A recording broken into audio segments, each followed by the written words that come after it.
Now to the fight against ISIL. The U.S.-led coalition has launched nearly a dozen airstrikes in the past 2 days.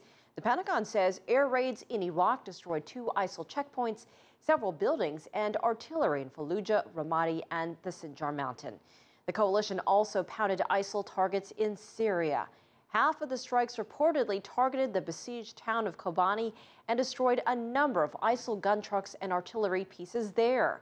And the air bombardment also destroyed an active ISIL training camp near Ar Raqqah. CCTV is one of the few media outlets with a reporter inside Syria, and that is Alaa Ebrahim. He reports now from Damascus.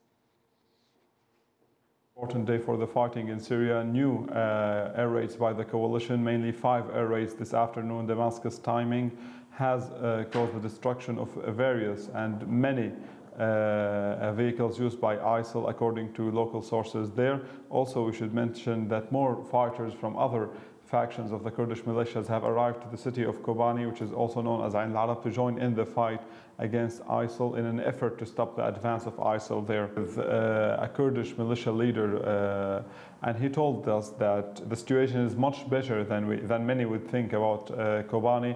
He said that him, along with other fighters, are capable of holding the city. They have sufficient manpower, but they request new weapons, more weapons, mainly anti-armored weapons to use against the ISIL advances.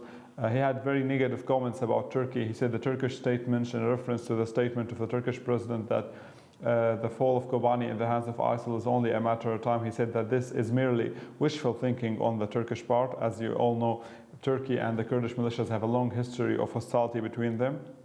But the situation got much more complicated today with a statement coming from Paris, from the presidential palace of France, saying that France does not mind the buffer zone plan that has been long lobbied for by the Turkish President Recep Tayyip Erdogan, which states establishing a buffer zone outside the government of the Syrian, outside the control of the Syrian government on Syrian territories. Also, Iran has said that it is willing to help the Syrians in Kobani if the government of Damascus asked them to do so. So in general, we should consider that the situation is becoming much more complicated, not just on the ground because of the air raids, but also because of the escalation on the political track and the statements from Turkey, France, Iran, and from Damascus government. That was Alaa Ebrahim in Syria.